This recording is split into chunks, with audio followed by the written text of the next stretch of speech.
De seguida ele fará um enquadramento geral, o PowerPoint já está pronto, portanto, sobre a temática desta segunda sessão, onde o quadro geral será feito para podermos, portanto, mergulhar já dentro deste tema. E logo de seguida irão fazer apresentações específicas do contexto específico dos países que aqui estão representados, nomeadamente o representante da delegação de Moçambique, da Comissão CPO, portanto, a Comissão Plano e Orçamento de Moçambique, o Sr. Deputado Danilo Ali Teixeira.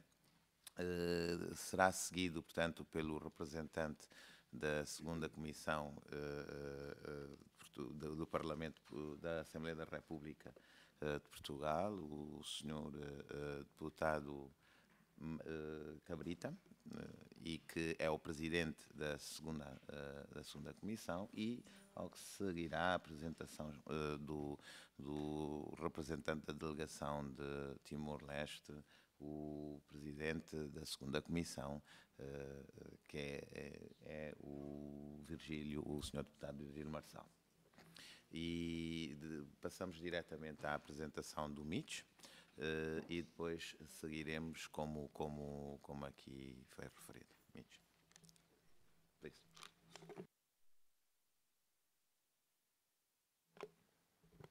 Thank you very much, Ricardo.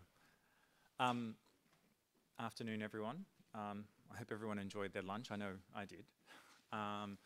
It's a tall order to ask public financial management to be exciting. However, I think that the fact that we've come together to be able to discuss it for 5 days is testament to not so much whether it's exciting or not, but rather how important it is. From the bank perspective, it's so important that it's a lot of what our programming focuses on. And the role that parliaments play, and the role that SAIs play, and the role that the Ministry of Finance plays in these systems is essential. It's not just about building capacity in one of the institutions, it's about how governance and PFM systems can work in a synchronized way. And I think Ricardo made mention to that in his presentation earlier today when looking at the systems-based graph that he had. But today and for the next 5 days, we're going to be focusing in on certain components of those. In the session that we're in at the moment, we're going to drill down on the role of Parliament in particular. Some of the sessions that we will be doing tomorrow in particular will start touching upon more specifically the role of the SAIs and also the Ministry of Finance. However, as we're going to see in this session, they're all intertwined. So there's going to be some common themes running through each of these sessions. But for the purposes of this session, we're going to start with looking at it from the lens of parliaments. So let me first, perfect. An outline of the presentation. First off, what is Parliament's role in the budget? Then we're going to look at parliamentary involvement ex ante, and then parliamentary involvement ex post. And then just drawing upon what international good practice is. For the purposes of this presentation, what we've done is to draw upon the diagnostic tools the bank has developed to be able to examine how parliaments engage in PFM systems.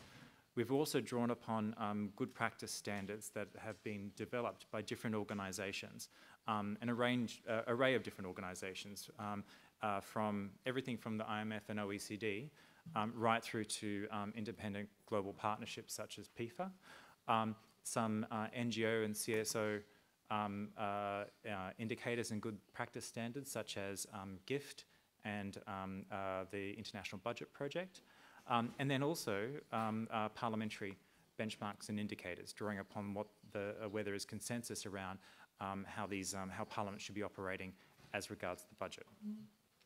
So let's jump in. The annual budget process. The annual budget is the single most powerful development instrument available to a country. And it is and that's really one of the reasons why the development practitioners and the international organisations are so interested in the budget process, because it's not just a piece of paper or a very large document in most cases.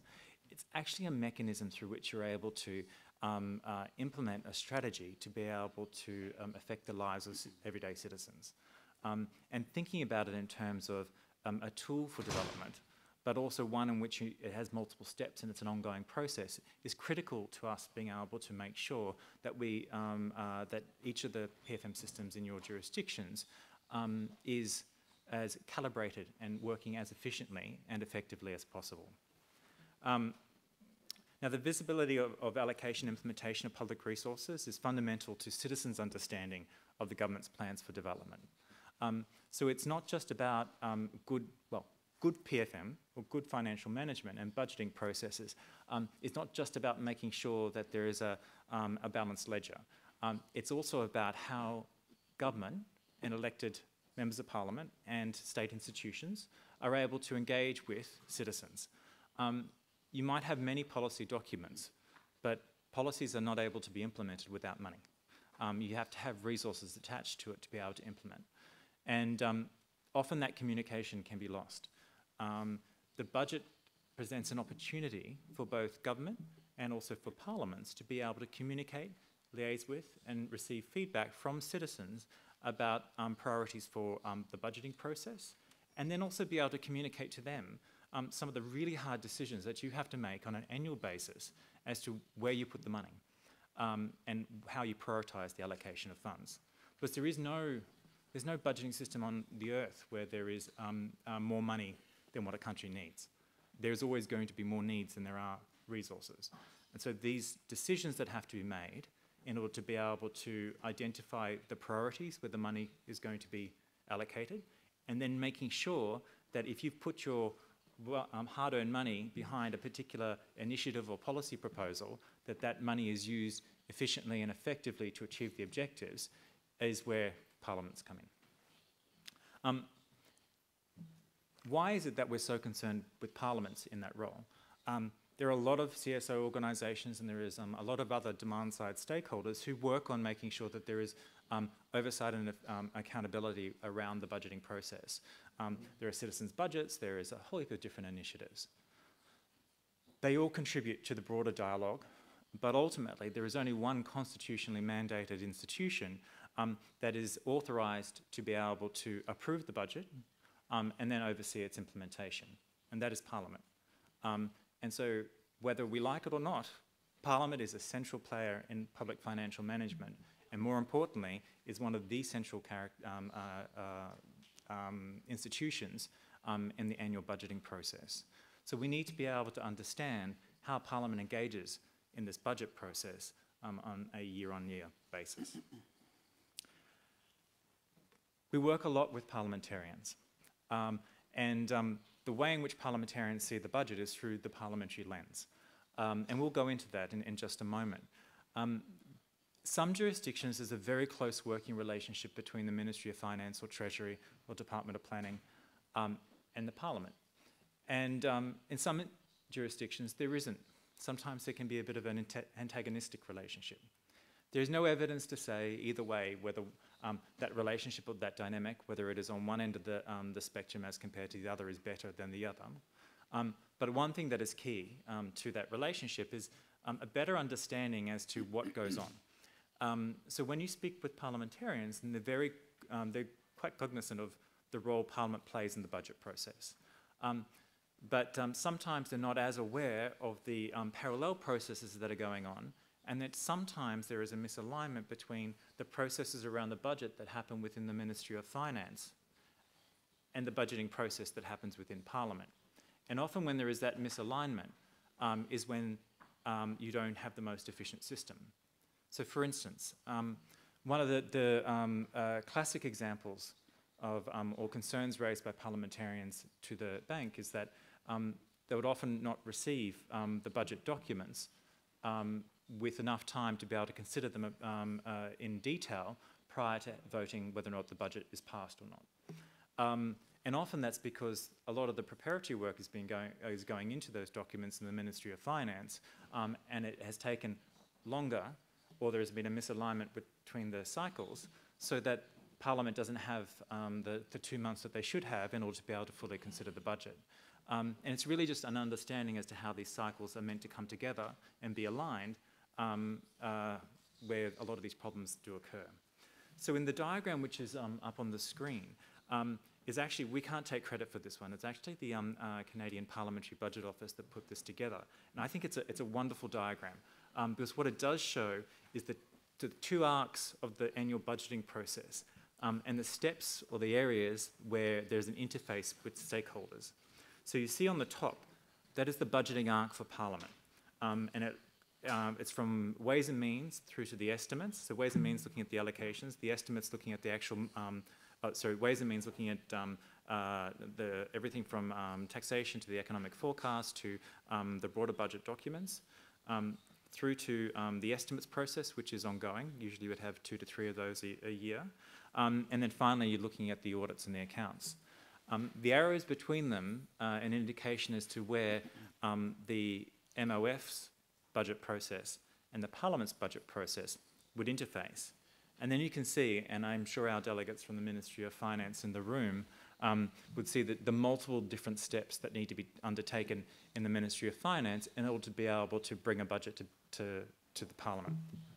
And just sometimes it's a lack of information sharing where there can be some problems. So making sure that we try and align those arcs to the best of our ability is going to be key for ensuring improved performance. For the purpose of this session, though, we wanted to be able to drill down on that parliamentary arc. So globally, irrespective of whether we're talking about the Lusophone tradition or the Francophone tradition or the Anglophone tradition, there is a broad general framework for the way in which Parliament engages with the budget process. And it's divided into two halves, ex ante and ex post. Ex ante looks at the budget formulation and the passage of the budget through Parliament. The moment the Parliament votes on the budget and the appropriations, you move to the ex post phase. The ex post phase has two subcomponents.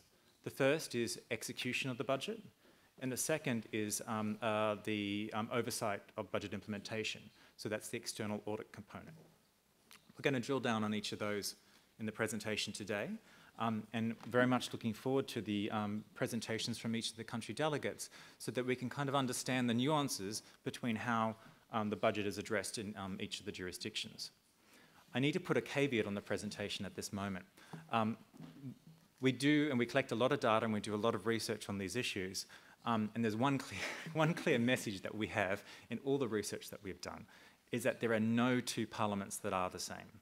So we can seek to build these frameworks and develop aggregate understanding as to the budget processes within parliaments, but there are always nuances. So this is why venues such as this is so important, because we get to better understand the practice in your parliament, and we get to understand how you implement these broad frameworks, and importantly, how you've addressed some of the challenges that would come from just copy and pasting the way one parliament does it into your own parliament, to make sure that you've got a good dynamic when it comes to dealing with budgeting issues within your jurisdiction.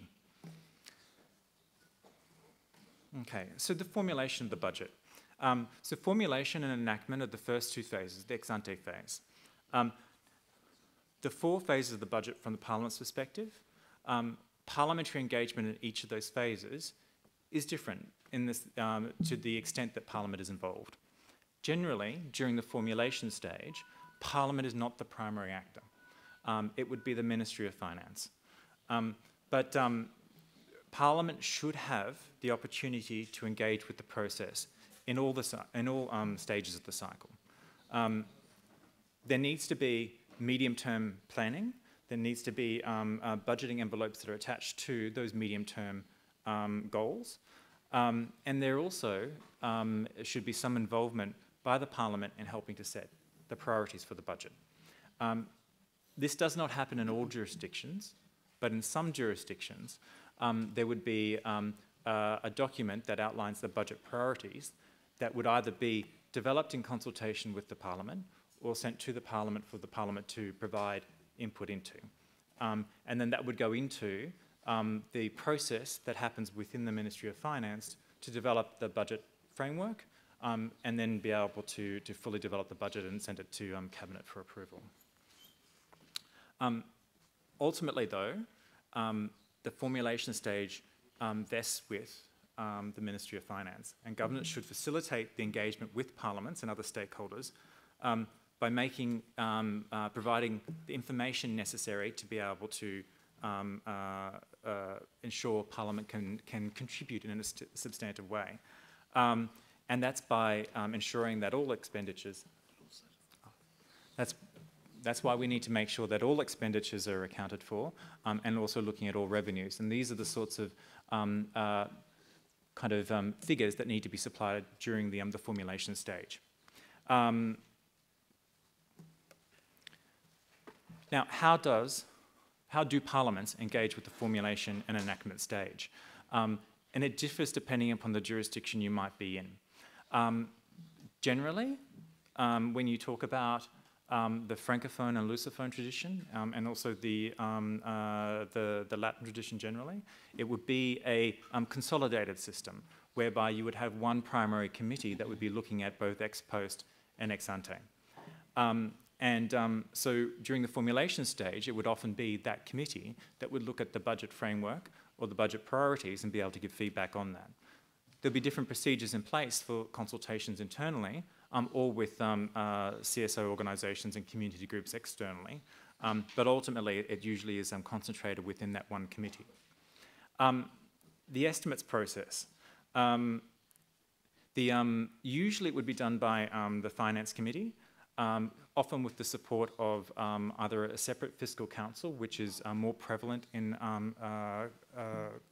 traditions like the Lusophone and the Francophone traditions, or in the Anglophone, what we're seeing is a very strong growth in what's called parliamentary budget offices, which is a specialised unit housed within the Parliament itself to be able to analyse the estimates, undertake medium-term forecasting, do tax and revenue assessments to be able to support the deliberations of the Finance Committee or the Budget Committee within the Parliament. Ultimately, it's about accessing information. So at that stage, when these documents start to come to Parliament, it's important for Parliament to be able to not just see the priorities set by the government and also the suggested appropriations, but also understanding the data that it's based on. Because if you're able to verify the accuracy of the data and the analysis that forms the bedrock of the budget document, then you can focus your deliberations more so on whether or not the budget allocations will achieve the development objectives as set out, as compared to whether or not the data that has gone into its formulation is important. I think a very good example here would be in situations where you look at extractive revenues coming onto the budget documents. In those instances, often forecasting revenue is very difficult, and it is often based on a forecast price, say, of crude oil per barrel. If the Parliament doesn't understand how that pricing has been undertaken by the ministry, then it will not have confidence in whether in the full bundle of resources the budget seeks to allocate and disperse to implementing agencies. Drafting the budget. So once the budget is drafted by the Ministry of Finance, transferred to Parliament, there is different processes in place to be able to consider that.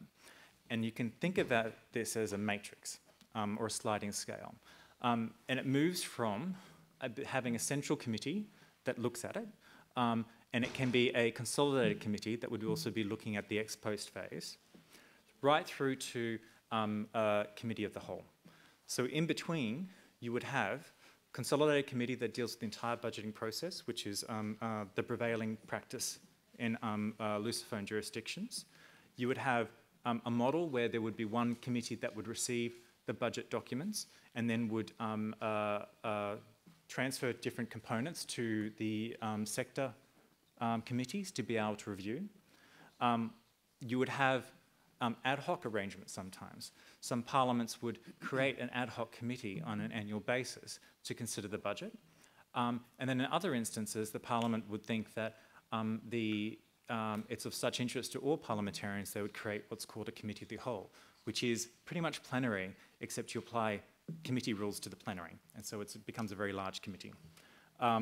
These are the different mechanisms. For each there is pros and cons.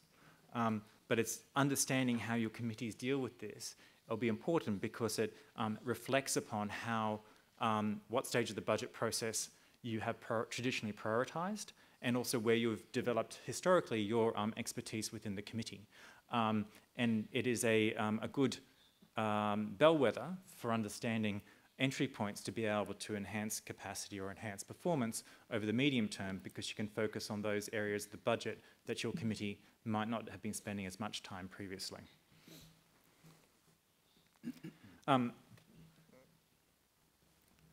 There's a number of different, and we can, I think copies will be made available, but there are a number of different principles that should be adhered to that are commonly recognised.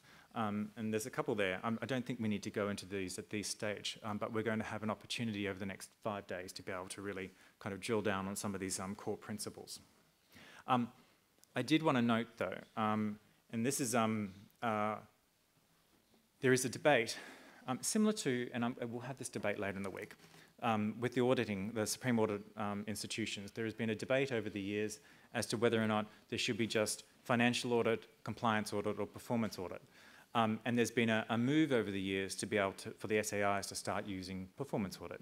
Well, similarly on the budgeting side, there's been a move from output-based budgeting to performance budgeting. Output was very much kind of just line item allocations, whereas performance-based budgeting seeks to use the budget document to be able to achieve objectives. So it's all about mobilising the funds and getting them to the agencies that can work on the initiatives that will achieve your development objectives stated not just in the budget but also in your national development plan. In order to be able to do that effectively, you need to have the performance information. So it's not just saying this agency should get this amount of money. It should be saying, right, they need to be able to, they get this information, this kind of resources, but they're going to do this, this, and this with it. Well, actually, it doesn't even need to be all that prescriptive as to what they're going to do with it. It needs to be prescriptive in the sense of the benchmarks to which they will be assessed. So, for instance, if one of your objectives is to be able to increase child literacy, then, and you find that in one of your provinces there is particularly low child literacy, then performance information or performance-based budgeting would seek to allocate additional resources to that province for that purpose. And it wouldn't be just a matter of saying, right, well, you get X amount of extra dollars to be able to do this. It would be saying, you get this money, but you need to use this in order to achieve these benchmarks. And that might be bringing up child literacy rates to the same level as the other provinces within your country. It also helps your committees, because when it comes time to looking at whether or not the government has been effective in implementing its budget, the standard by which they should be assessed has already been set out. So there's no confusion at all. It's, you're really able to hold them to account. I was talking before about the different types of committee structures and the way that each parliament does it a little differently. The big debate often is whether or not you house it all in the one committee, or whether or not you engage and empower the entire parliament to consider the budget documents when they hit parliament. There are pros and cons to it. If in your system Parliament isn't given enough time to consider the budget, then having it centralised in one committee makes it more time efficient. And it also means if you've got a functional committee doing it, you have a better opportunity to build technical capacity within that committee to deal with what is ultimately really quite a complex process. On the other hand, if you refer certain components of the estimates, the appropriations, whether to sector committees, then there is an opportunity for them to deploy sector committee expertise to analysing the budget. It also means that you can mobilise the entire parliament to be able to consult with the community and come back with any kinds of amendments, reviews, or comments that need to be provided